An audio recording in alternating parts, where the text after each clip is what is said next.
Hey everyone, Eric here from Iowa Robot Fighting. So last video, if you tuned in, you will have seen that we were supposed to be doing something with armor this time and some more stuff with weapons. We are currently doing that, but that will be in the next video. You might see that right next to me I've got an interesting device, contraption,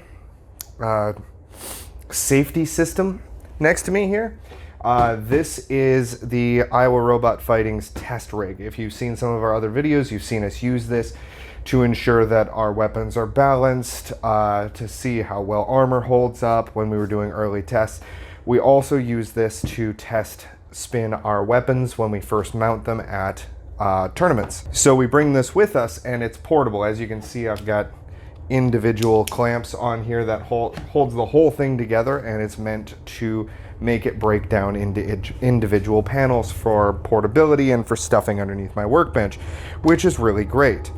So the reason why I've got this sitting here is because our friends from Superbad Robotics asked us to build them one of these. And I figured it was a great time to show everyone what it takes to be able to construct a portable and stowable test box. If you've watched our last two videos, you'll see that I've got brand new Iowa Robot Fighting t-shirts and other apparel and merchandise. If you click the link in the description, you'll find our merch page, and we have a variety of new shirt designs, including this specialty football t-shirt that Evan really likes.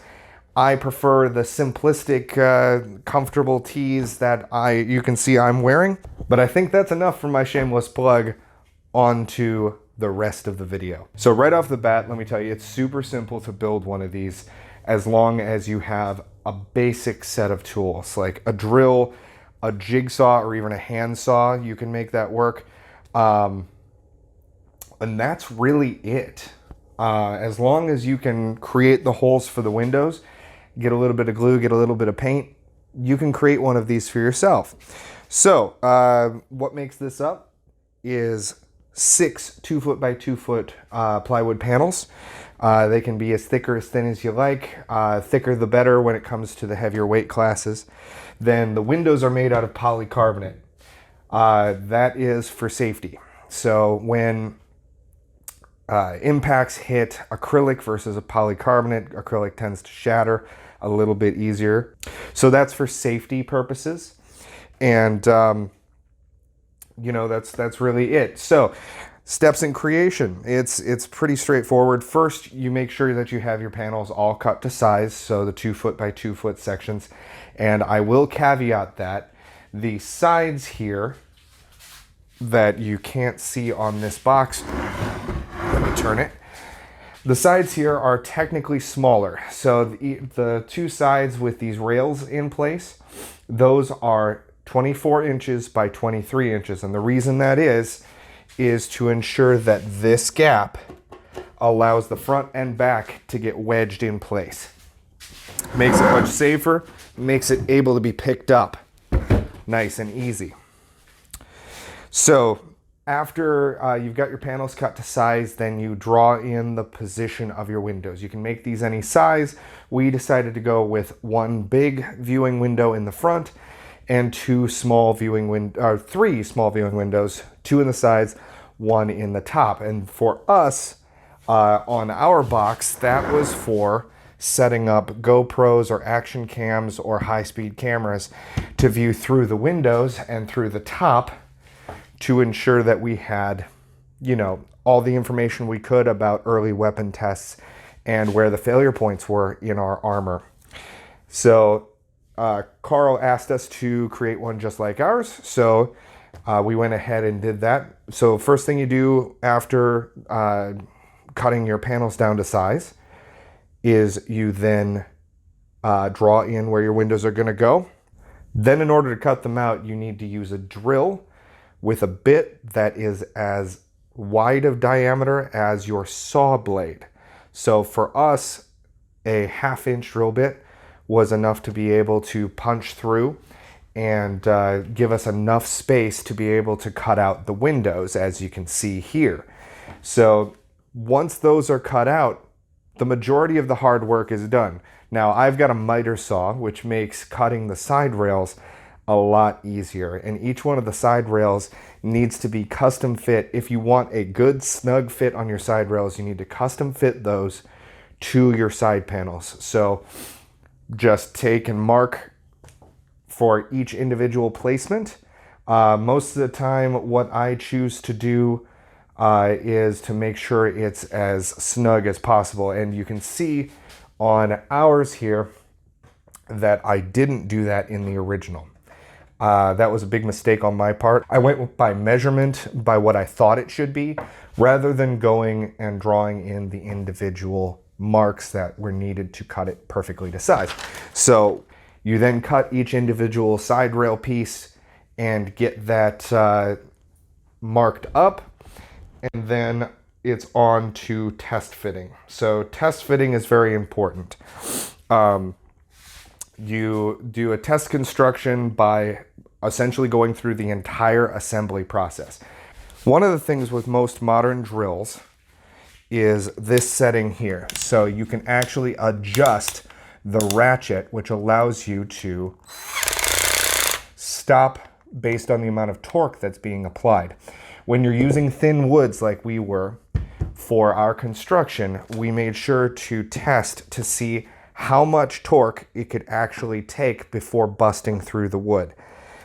So we used 5 screws per rail and made sure to adjust the torque as needed to ensure the safety of the wood.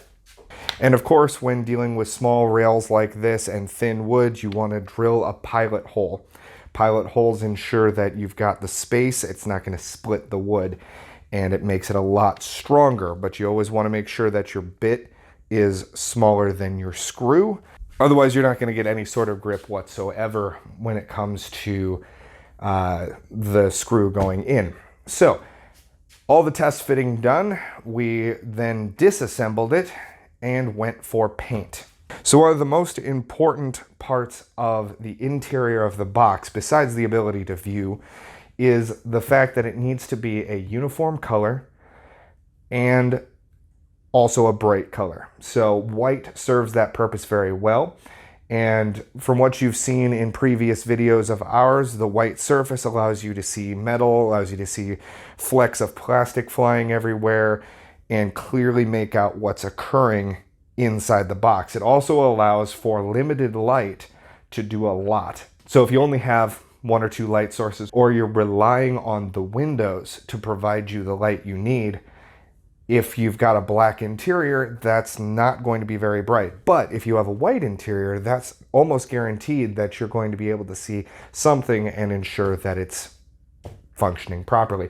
This becomes very important during daylight, when you're at an outdoor event and you need to spin up your weapon and ensure it's balanced and make sure it's not going to tear apart your robot. Your lights probably aren't going to do much unless you have a floodlight in there. And very few people are going to utilize floodlights. Now, Carl, the guy who requested we build him this box, didn't actually ask us to paint it, but I figured it was a bit of a waste. So we went ahead and looked up what his primary color schemes were. And of course, we painted the interior white for the purposes of ensuring that you could see everything that you needed to in the box.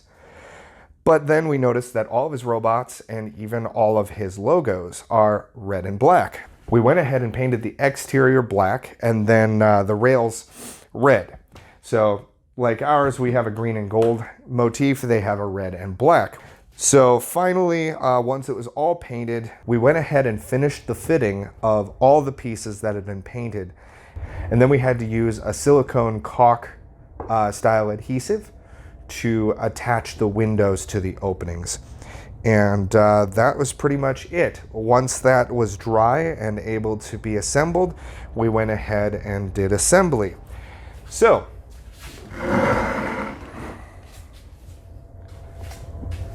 as you can see, this is our box. It's kind of worse for wear. Let's go ahead and do the final reveal, shall we? And there we are. that is the Superbad Robotics test box and spin-up box. And I hope it's everything that Carl hoped it would be.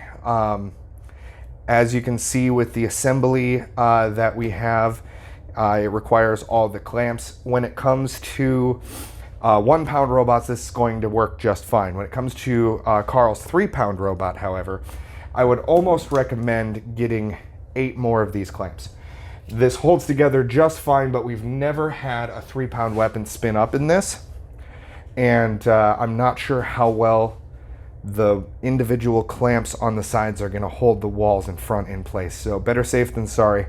It's only like $8 to get more clamps, so I would suggest investing in those. But this should do everything that Carl needs, just like ours has served us quite well up until this point. When this video goes out, we'll be a week away from departing for the Wisconsin Robot Competition. And we're really excited to take part in that. I think it's going to be a great event. Like I said, it's just going to be Cowboy Beep Boop taking part. I've been doing some testing with my weapon and armor, and I'll be putting together a final video pre-event for release next Friday. But this is the gist of what I had for this week. So if you have any questions about the test box assembly, or you would like to see some sort of drawings or pictures or anything like that, feel free to comment, and I will be happy to post up images of how everything's put together. I might even draw up plans if enough people want them. And that's about it. So everyone be safe, and I'll see you next week.